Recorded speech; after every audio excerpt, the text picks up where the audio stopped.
Ada beberapa prinsip dari Socratic dialog ini. Ini saya ambil dari kalimat-kalimat yang diucapkan langsung oleh Socrates lewat tulisan-tulisannya Plato. Prinsip pertama, ini kata Socrates, I cannot teach anybody anything. I can only make them think. Aku tidak bisa mengajar apapun pada seseorang. Yang bisa aku lakukan hanya membuat mereka berpikir. Ini kelihatannya sederhana, tapi jangan dikira membuat orang berpikir itu mudah. Kalau kalian disuruh milih, mungkin kalian lebih enak ngajar sesuatu. Kayak tadi, memberitahu, tutur-tutur, mencekoki orang dengan sesuatu. Ini lebih mudah juga lebih menguntungkan. Kalian dianggap orang pinter, kalian mungkin terkenal viral jadi ilmuwan, jadi ulama, jadi ustadz. Model ngajar gini lebih menguntungkan sebenarnya. Tapi kalau Socrates tidak mengambil opsi itu. Dia lebih mengambil opsi yang tidak terlalu menguntungkan, padahal sulit, tapi manfaatnya besar. Yaitu apa? Membuat orang berpikir. Oh, itu tidak sederhana membuat orang berpikir itu. Kalau membuat orang marah gampang, membuat orang tersinggung gampang, membuat orang baper gampang, tapi membuat orang berpikir sulit. Jadi membuat orang penasaran kemudian ingin merenung secara dalam itu tidak gampang. Manusia itu biasanya ketika usianya beranjak dewasa lebih suka mengikuti kenyamanan hidup, bukan tantangan hidup. Sehingga akhirnya ya kalau ada hal-hal yang dianggap mengusik pikirannya, dia harus berpikir ulang, dia harus mengevaluasi ulang hidupnya. Biasanya kita cenderung enggan, tidak mau. Ngapain sih repot-repot, ngapain sih capek-capek. Kayak di minggu pertama ketika Socrates meminta kita merenungi hidup kita, itu kan kita lebih banyak, alah pak, tidak usah begitu-begitulah, hidup biasa saja seperti biasanya, asik-asik aja lah pak, nggak usah ruwet-ruwet. Kan kita lebih milih begitu. Jadi mendorong kita berpikir itu sulitnya luar biasa.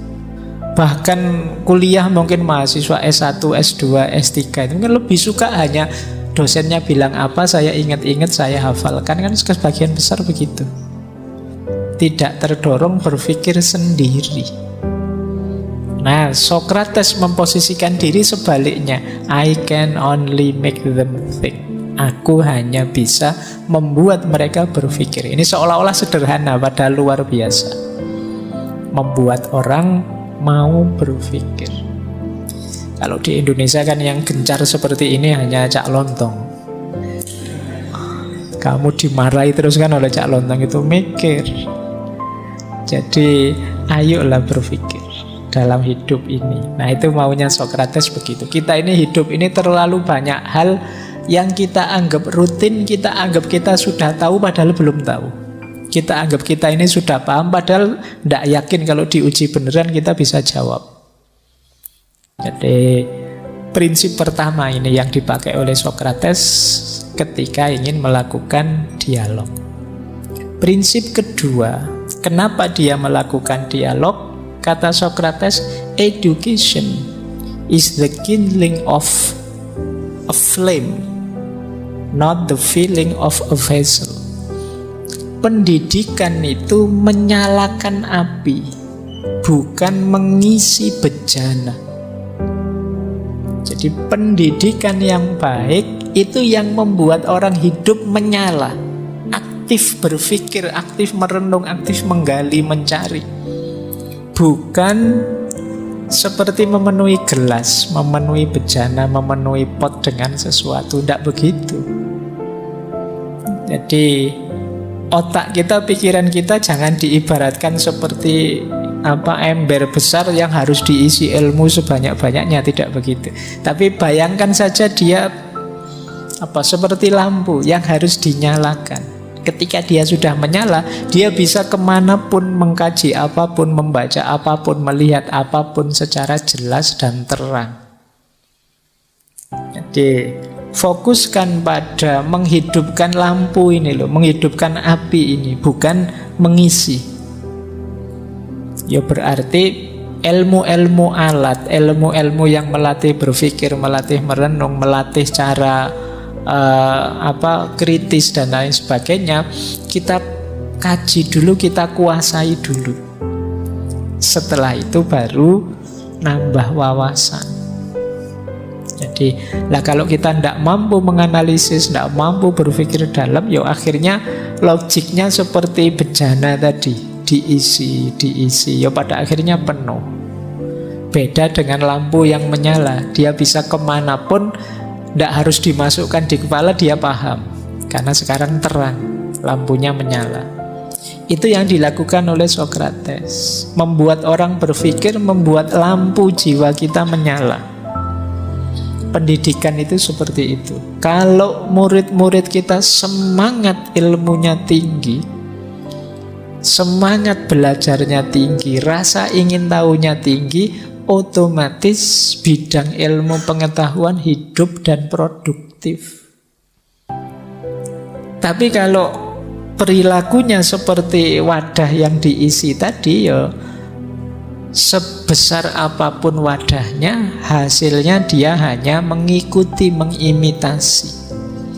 Hanya akan jadi follower, tidak mungkin jadi trendsetter. Jadi kalau ada yang tanya, Pak, kenapa sih kok kita itu sulit sekali membangkitkan dunia ilmiah kembali? Apakah itu dunia timur ataukah dunia Islam misalnya? Dulu pernah jaya loh, luar biasa. Sekarang kok surutnya banyak. Jangan-jangan cara kita menyikapi pendidikan ya seperti wadah yang diisi air, bukan seperti lampu yang harus dinyalakan. Nah, sekarang mari ubah orientasinya. Mari jadi, ini kan hampir semuanya peserta ngaji para mahasiswa. Semoga jadi mahasiswa yang menyala. Jadi ya syukur-syukur tidak hanya menyala, ya bolehlah sedikit-sedikit ada wadahnya, wawasannya, tapi menyala. Jadi wawasan itu nanti diolah, dikelola versi kita. Bayangkan kalau ini menyala semua, malam hari ini berapa yang datang, ini betapa terangnya masjid kita secara ruhaniyah. Nah, kalau seluruh umat Islam, seluruh bangsa Indonesia menyala semua, kita akan sibuk mengejar ilmu, mengejar wawasan, menganalisis, berefleksi, menemukan sesuatu. Dan tidak sibuk gegeran rame komentar ini, komentar itu. Itu dianggap hiburan sementara saja, tapi ada yang lebih esensial. Boleh kalau ada yang ingin meneliti, ya coba teliti dalam 1 minggu saja. Twitter, coba Twitter ya, yang viral dalam 1 minggu itu coba di Indonesia ini tema apa saja. Kemudian kamu nilai ya, ini urusan urgent penting atau sebenarnya urusan sepele tidak penting. Ini isu-isu esensial untuk kehidupan kita sebagai manusia, sebagai hamba, sebagai bangsa, ataukah isu-isu pinggiran yang tidak urgent. Jadi itu kan viral, itu kan berarti diikuti, diramaikan oleh banyak orang. Nah, dari situ akan kelihatan karakter kita.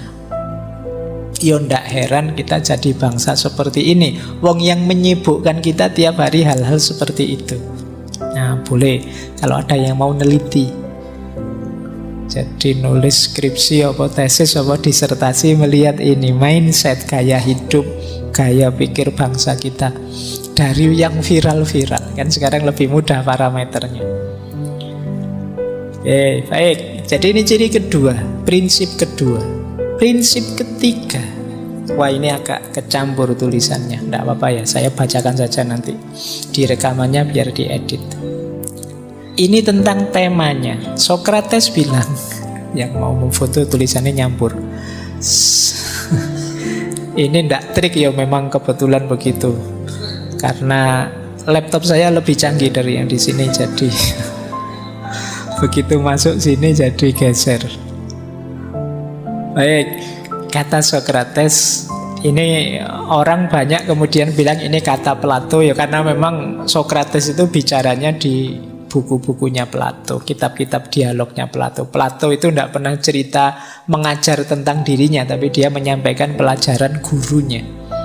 Kata Sokrates, strong mind discuss ideas, average minds discuss event, weak mind discuss people. Orang yang kuat pikirannya biasanya lebih suka, lebih sibuk mendiskusikan ide-ide, gagasan-gagasan. Orang yang pikirannya rata-rata, ya sederhana lah, tidak terlalu tinggi, tidak terlalu rendah, itu biasanya senang membahas, mendiskusikan peristiwa-peristiwa. Kejadian ini, kejadian itu, polisi bunuh polisi, sepak bola kalah, dan lain sebagainya. Average mind. Ada lagi weak mind, pikiran yang lemah, discuss people, ngomongin orang, gosip, gibah. Ada yang lebih ngeri lagi, fitnah. Nah, itu ciri-ciri weak mind. Jadi menyerang orang, merendahkan orang, ngomong jeleknya orang, ini level pikiran yang rendah. Kalau level pikiran rata-rata itu ngomong peristiwanya. Kalau pikiran yang kuat itu yang dibahas ide-ide, gagasan-gagasan, kreativitas dalam ilmu. Nah, ini lanjutannya penelitian tadi ya. Kamu kira-kira bangsa kita itu level mainnya ada di mana? Termasuk weak mind, average mind, atau strong mind?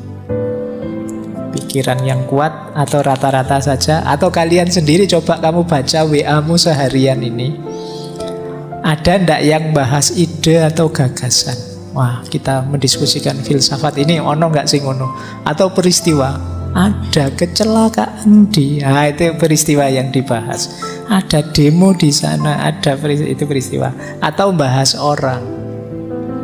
Jadi orangnya yang dibahas. Seandainya bukan orang lain, ya dirimu sendiri. Aku sedang ngaji nih, aku sedang itu nih, orangnya yang dibahas.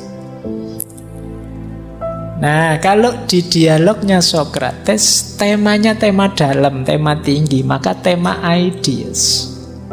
Nanti di Sokrates itu kalau teman-teman baca, saya sayangnya tidak bisa mengambil banyak contoh. Nanti kita lihat satu apa dua saja. Yang dibahas ide, keadilan itu apa, cinta yang sejati itu apa, dan seterusnya. Itu ide namanya. Tidak orangnya. Bahkan juga bukan peristiwanya, tapi idenya. Kalau bahasa filsafat Islam itu apa? Hikmahnya. Dari peristiwa ini, orang ini, kita bisa mengambil hikmah apa? Yang dari situ kira-kira bisa ndak lahir ide baru, gagasan baru, pengetahuan baru. Apakah itu tentang kemanusiaan atau tentang kehambaan? Nah, ini orang strong mind namanya. Wah, dari peristiwa ini kita bisa mengambil pelajaran. Yang pertama, manusia itu memang tidak ada yang sempurna misalnya. Yang kedua, kita ngambil pelajaran bahwa kadang-kadang yang dikatakan orang menyakitkan, tapi justru dari situ manfaatnya besar. Ini namanya ideas, bukan orangnya, bahkan bukan peristiwanya, tapi hikmahnya. Ini menarik, nanti disambungkan dengan pandangan religius bahwa apapun yang terjadi di sekeliling kita itu, mari kita ubah wujudnya dari peristiwa, dari orang, menjadi ide atau gagasan atau hikmah. Semuanya adalah ayat-ayat Allah. Jadi kalau kita melihat apapun, kita kasih perspektif hikmah.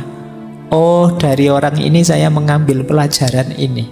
Dari peristiwa ini ada ide ini yang bisa saya ambil.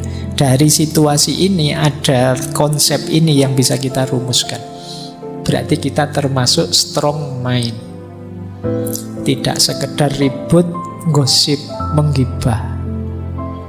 Berarti kita ada di level 3, weak mind. Itu pun kalau diingatkan marah-marah. Nggak usah ngomong orangnya. Loh ini fakta loh Pak, ini kenyataannya begitu loh Pak. Iya fakta. Neng yo yang produktif dong. Tidak sekedar rame gegerannya.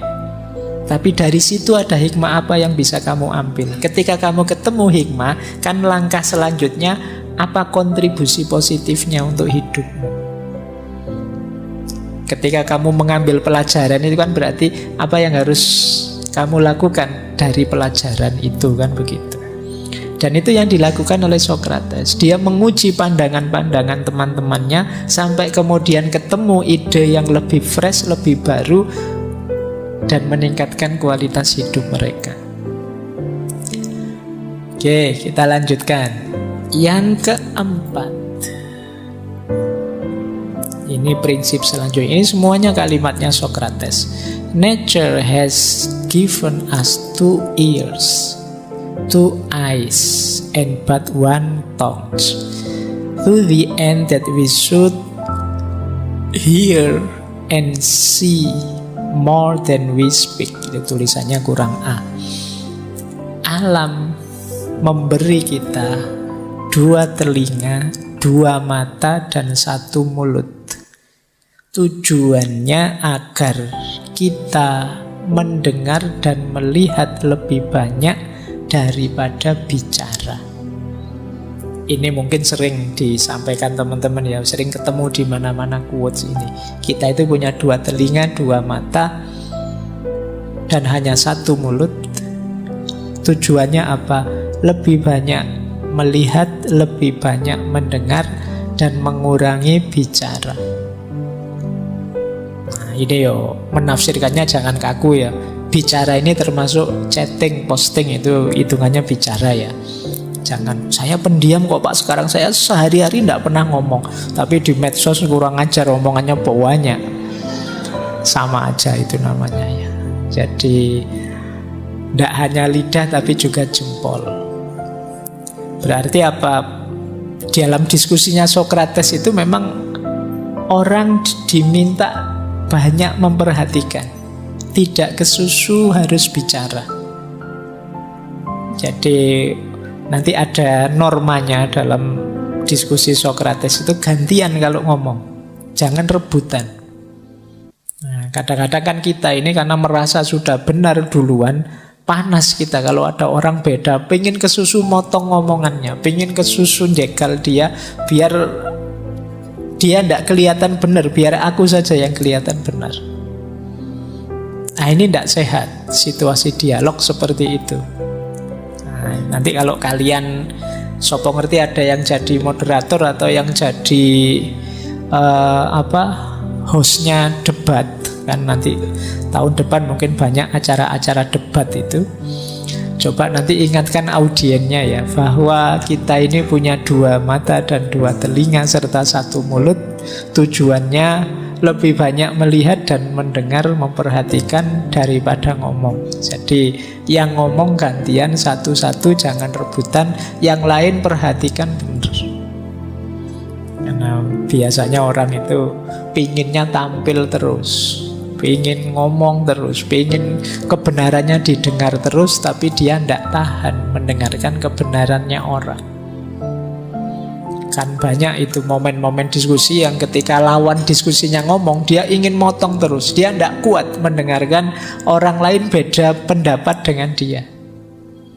Jadi jangan-jangan dia khawatir kalau dia ngomongnya tuntas, aku kalah, kebenaranku terus gagal. Nah, itu yang dibenci oleh Socrates. Ya kebenaran itu ya nanti kalau memang ada yang paling benar, ya itu yang disepakati bersama. Bukan kok ada di kubu sana atau di kubu sini. Ini prinsip yang keempat. Prinsip yang kelima, the highest form of human excellence is to question oneself and others. Bentuk paling tinggi kesempurnaan manusia adalah kesediaan mempertanyakan diri dan orang lain. Nah, ini berhubungan dengan quotes minggu pertama dulu. An unexamined life is not worth living. Hidup yang tidak diuji itu tidak ada nilainya. Justru manusia itu ada di puncak kemanusiaannya ketika dia berani mempertanyakan dirinya atau bertanya pada orang lain. Mempertanyakan orang lain, apakah ini benar, apakah ini pas, apakah ini cocok. Ini lanjutan dari keterbukaan tadi, kesadaran bahwa aku ini ya manusia yang bisa salah, bisa keliru. Maka puncak kemanusiaan, kalau versinya Socrates ya, orang yang siap mempertanyakan dirinya. Dan itu tidak gampang. Manusia itu kuat di egonya, sehingga kesadaran bahwa aku salah itu kan rasanya kok berat diakui. Banyak orang itu yang wong terbukti jelas nyata dia salah, tapi sulit untuk mengakui bahwa saya salah. Ini makanya kata Socrates, justru puncaknya human excellence itu to question oneself and others. Berani bertanya dan mempertanyakan. Nah, jadi kalau ada temanmu mempertanyakanmu atau engkau mempertanyakan dirimu benar atau salah, itu sebenarnya kamu sedang jadi manusia yang asli manusia. Yang bukan Tuhan yang benar terus, yang bukan dewa yang benar terus. Jadi, oh aku ini ya masih bisa keliru, masih bisa salah. Question oneself and others. Oke, ya ini untuk refleksi kita ya masing-masing. Jangan dikaitkan dengan apapun. Kalau senengannya nembak keluar kemana-mana. Orang itu lupa, ndak mau ngaku salah, merasa paling benar, ndak. Wong kamu sendiri juga begitu tiap hari.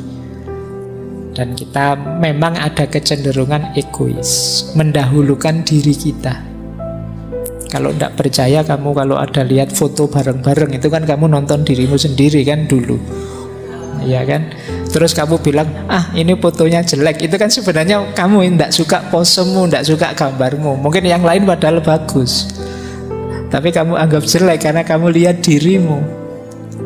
Tapi kalau pas kamu posenya bagus, padahal yang lain jelek, kamu tuh, ini yang paling bagus ini mesti kan. Nah, itu contoh paling gampang betapa orang itu memang egois. Padahal itu kadang-kadang tidak hanya sama teman, wong sama keluarganya, sama bapak ibunya sendiri juga begitu kan. Kamu milih dirimu sendiri dulu. Gambarku kok jelek ya, diulang lagi kok tetap jelek ya, diulang lagi kok tetap jelek. Ya memang aslinya begitu. Mau minta yang gimana lagi? Apa foto itu apa ya bisa menipu ya? Dia cuma mengkopi aslinya. Kamu tidak terima, terus bayanganmu mungkin kamu ganteng siapa, secantik siapa, jadi lihat aslinya kamu tidak terima. Aku kok begini ya? Coba foto lagi coba. Ya kamu latihanlah filter yang bagus, nanti kan jadi bagus. Baik, ini prinsip kelima, pertanyakan dirimu. Dan juga terbuka untuk saling bertanya dengan yang lain. Prinsip keenam, understanding a question is half an answer. Hidup ini isinya tanya jawab. Kalian jangan hanya fokus mencari jawaban, tapi belajarlah membuat pertanyaan yang baik. Kalau pertanyaannya sudah salah, ya jangan mimpi jawabannya bisa benar. Ingin mencari apa yang ditanyakan kok itu misalnya, ya tidak nyambung. Jawabannya mesti tidak ketemu. Jadi understanding question, bikin pertanyaan yang bagus yang bisa dipahami. Dan memahami pertanyaan itu berarti sudah ketemu setengah dari jawabannya. Kalau pertanyaannya saja nggak paham, bagaimana kamu bisa ketemu jawabannya? Makanya kalau teman-teman nanti ada yang jadi guru, jadi dosen, kalau bikin pertanyaan jangan membingungkan. Tidak mungkin ketemu jawabannya. Misalnya dosen filsafat. Banyak teman-teman saya juga dosen filsafat. Kadang-kadang saya melihat ada pertanyaan yang ambigu. Misalnya pertanyaan, bagaimana pendapatmu tentang ini? Itu pertanyaan seperti itu, jawabannya harus 100 nilainya. Kenapa? Kan pendapatnya mahasiswanya. Kalau dosennya, oh itu tidak cocok Pak dengan jawaban yang begini. Lu itu kan jawabannya dosennya. Yang ditanyakan bagaimana pendapatnya mahasiswanya. Jadi sejelek apapun ya itu pendapatnya mahasiswanya.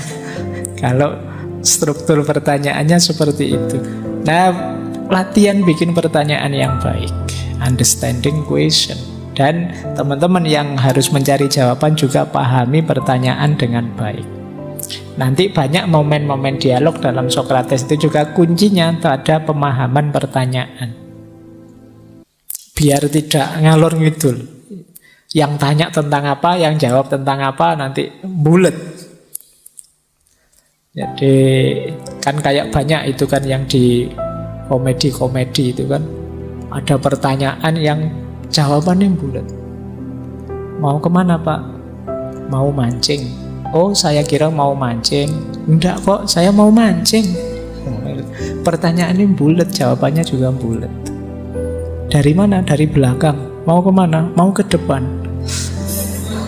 Ya. Jadi kan banyak pertanyaan-pertanyaan iseng seperti itu. Oke, kenapa kok jalan kaki saja ke sininya? Ya emangnya saya harus merangkak. Nah itu kan antara yang ditanyakan apa dengan jawabannya kan tidak nyambung. Itu maksudnya orang tanya kok tidak pakai kendaraan, kok ke sini jalan kaki saja. Tapi kamu jawabnya kan malah agak belok. Emangnya saya ke sini harus merangkak, tidak boleh jalan kaki.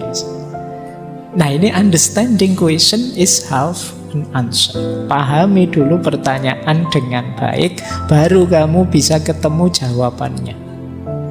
Kalau tidak ya sulit. Jadi ini prinsip ke-6 dari dialog. Prinsip ke-7, the beginning of wisdom is a definition of terms. Nah, sebelum dialog, sebelum diskusi, jangan lupa dengan konsep-konsep definisi. Diskusi tidak akan produktif, dialog tidak akan produktif kalau definisinya tidak jelas. Definition of terms. Saya pernah ada webinar, judulnya ada disrupsinya, ada kata-kata disrupsi digital dan lain sebagainya. Nah itu ada yang memberi sambutan, rupanya beliau ini tidak paham apa itu disrupsi. Sehingga ya sambutannya itu luar biasa. Mari kita bersiap-siap di era disrupsi yang penuh dengan itu disrupsi rasanya kok enak ya, rasanya kok dasarnya. Itu kenapa mungkin beliau misinformasi, misdefinisi. Dianggapnya definisi itu anugerah luar biasa dari kecanggihan sains dan teknologi digital. Nah, ayo ya kalau diskusi apapun pertama-tama pastikan kita tahu apa sih yang kita omongkan itu. Jangan seperti mahasiswa baru yang sering gaya pakai istilah-istilah keren tapi tidak paham dia ngomong apa. Saya sering itu dengar, pokoknya hidup kita ini eksistensinya harus ditegaskan secara esensial karena paradigma hidup kita ini tidak boleh. Sering begitu. Itu kalau ditanya satu-satu itu dia mesti pontang-panting itu. Eksistensi itu apa, paradigma itu apa, esensi itu apa. Ya karena nanti kalau kamu tidak paham kamu ngomong apa, ya gimana kamu orang lain bisa merespon, gimana pemahaman bisa muncul dari situ. Definition of terms. Ada diskusi rame sekali, tidak ketemu putus-putus karena beda definisi. Yang saya ingat itu ada yang tentang khilafah. Yang satu mendefinisikan khilafah itu ya semacam sistem pemerintahan tertentu. Yang sini mendefinisikan khilafah itu ya tanggung jawab manusia di muka bumi ini dalam bentuk apapun. Khalifatullah fil ard. Ini dua hal yang berbeda. Ya tentu saja diskusinya tidak ketemu, wong definisinya beda.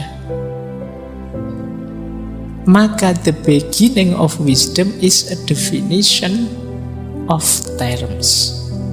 Jadi Socrates itu kadang menjengkelkan. Kalau dialog itu dia menguji satu-satu. Loh, kamu ngomong ini sakral, apa yang dimaksud sakral itu? Kamu ngomong bahwa hidup ini kita harus adil. Adil itu kayak gimana? Jujur itu kayak gimana? Ini gayanya Socrates. Terus prinsip ke-8. Tidak, cuma 8 saja prinsipnya, tenang saja. Kamu nunggu teorinya ini sejak tadi prinsip terus Pak. Yo, karena ya kuncinya ada di prinsip sebenarnya. Yang ke-8, it is better to change an opinion than to persist in a wrong one. Ini yang berat. Kata Socrates, adalah lebih baik mengubah pandangan dibandingkan ngeyel bertahan dalam pandangan yang salah. Manusia itu seringkali karena egonya tidak mau disalahkan, padahal sudah jelas salah. Kalau memang sadar itu salah, yo ayo ganti ke yang lebih benar. Dan itu lebih baik. Secara psikologis juga lebih baik, secara sosial juga lebih baik, termasuk mungkin secara politik, secara budaya juga lebih baik. Wong sudah jelas salahnya, ya jangan bertahan di yang salah, ayo ganti ke yang lebih benar. It is better. Jadi lebih baik mengubah pandangan daripada bertahan dalam pandangan yang salah. Saya tahu sih Pak ini salah, tapi ini kan kelompok saya ya pandangannya seperti ini. Nah ini tidak bagus. Tapi kan saya harus loyal Pak, komit dengan kelompok saya. Kalau kamu cinta pada kelompokmu ya, kalau dia memang sedang keliru, ingatkan biar benar. Kalau ada yang tidak pas, ya diluruskan bersama-sama. Nah ini perilaku ilmiah namanya. Lebih baik kita ganti ke yang lebih benar. Kalau memang sudah ada ditemukan yang lebih benar, dasarnya lebih kuat. Maka nanti di ujung-ujung dialognya Socrates itu mesti kemudian orang, oh iya berarti kesimpulannya begini kan, Socrates yang lebih benar. Oke, sip. Nah, dan mereka mau mengikuti itu karena mereka sadar aku bisa salah tadi. Awalnya prinsip dasarnya kan aku bisa salah tadi.